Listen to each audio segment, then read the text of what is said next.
everyone, welcome back to my channel. My name is Lauren and today I'm going to be bringing you my November wrap up. Now, I didn't have a great month, let's be completely honest. I finished 5 books and I DNF'd 1.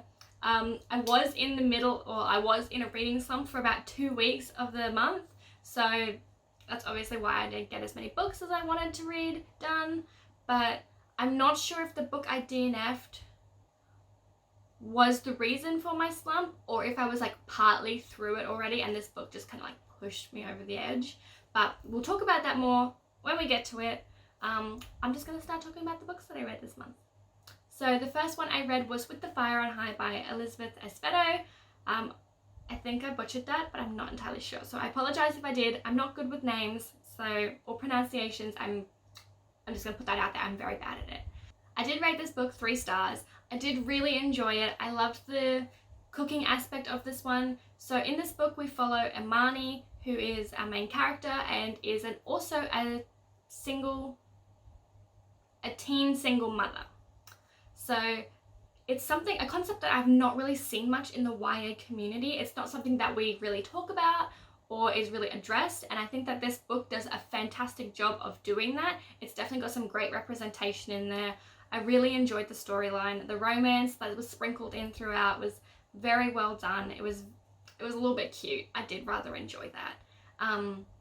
But yeah, I really enjoyed my time while reading this, and there are a few things that I think could have been done differently or that I would have liked to have seen, but I still overall thought it was a very solid book and I definitely very much enjoyed myself reading it.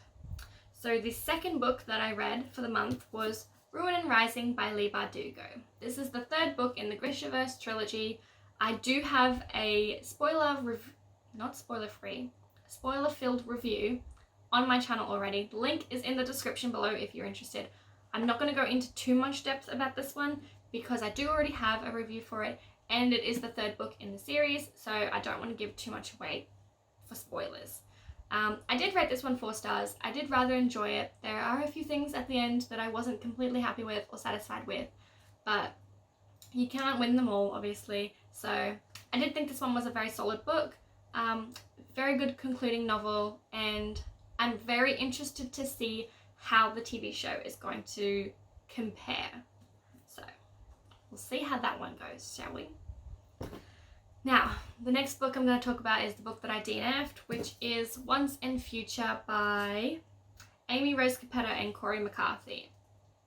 It's not that I didn't like this book, I just didn't find myself immersed into the world as much as I would have liked. I don't think I was the target audience for this novel, and I didn't know that before I started reading it. I did get about a quarter of the way through, so maybe 100 or so pages, and I just felt like I couldn't connect with the characters. It just seemed to lack a little bit of attention and politics. It definitely wasn't what I expected it to be, and I think that my expectations were a little bit high going into it. So I've heard nothing but great reviews about it, so I'm a little bit disappointed that I didn't love it as much as everyone else. And yeah, I'm not sure if I was already going into a reading slump before I started this book and it just wasn't doing it for me and then just like pushed me over the edge for my slump. But I think I also burnt myself out in October because I read 11 books, and that's like the most I've read in 1 month this whole year. So I think I might have just done it too hard, and then in November I just needed a bit of a break. So I'm thinking I might revisit this one and not just, I don't really know. It just didn't mesh well with me.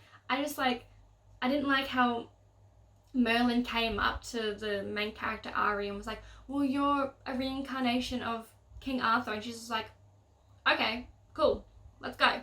And I was just like, no. So I don't know how I feel about this one. I'm not going to give it a star rating because I'm still torn about how I feel about it. But I guess I'll let you guys know if I decide to pick it up again. And then this is where my slump hit, and I didn't read hardly anything for the rest of the month. I did read Queen of Nothing by Holly Black, the concluding novel in the Cruel Prince series. I I did really enjoy this one. I rated it 4 stars. I felt like it was a great concluding novel for the trilogy.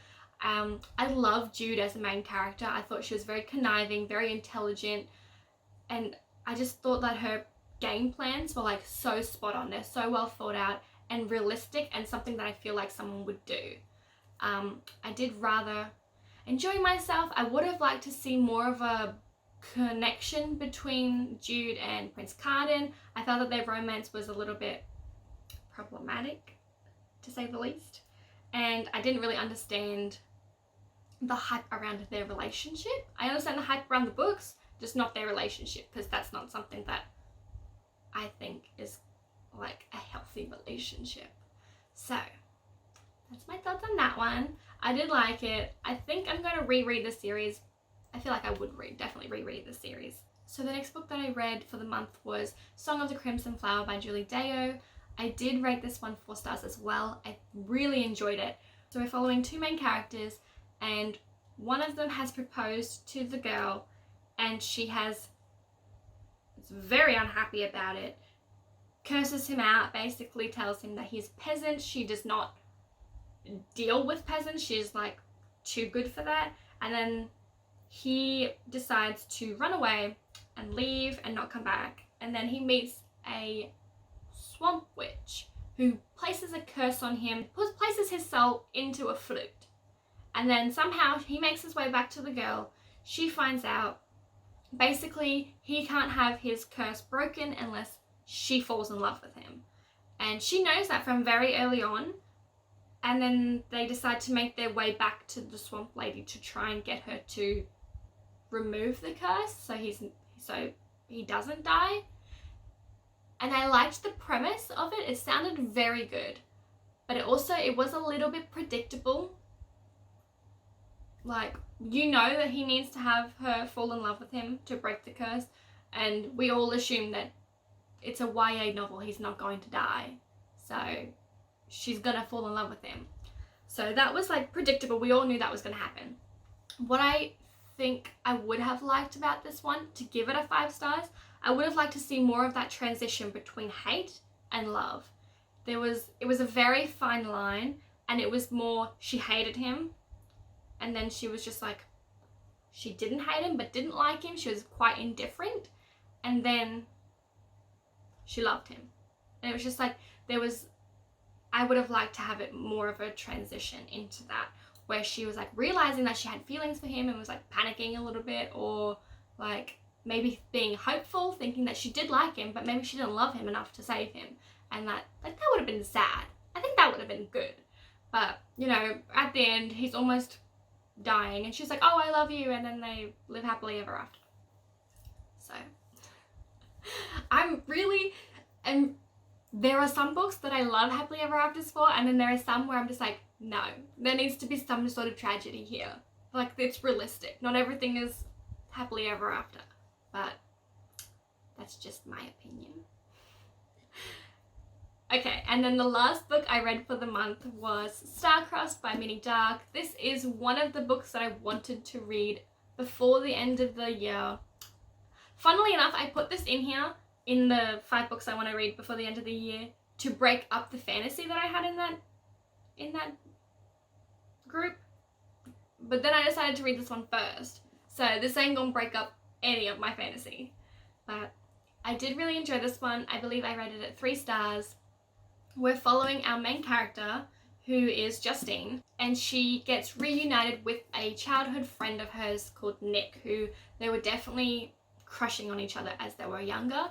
And when she meets him in real life, he's got a girlfriend. He's not happy, but meeting him again brings back all those feelings that she used to have.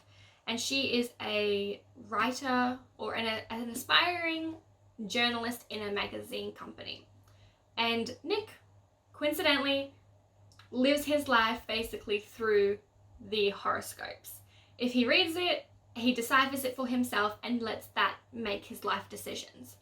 So she's decided that she wants to meddle with his life a little bit in a way to help him become who she thinks he really should be. So she edits the horoscopes and changes only his months. I really liked this one. I think I rated it 3 stars. It was an enjoyable read. I feel like the pacing was a little bit off. There was a lot of information and a lot of plot that didn't really need to be in here. I felt it was quite drawn out. But I did rather enjoy myself. As much as I found it problematic, I did think it was a little bit fun to read.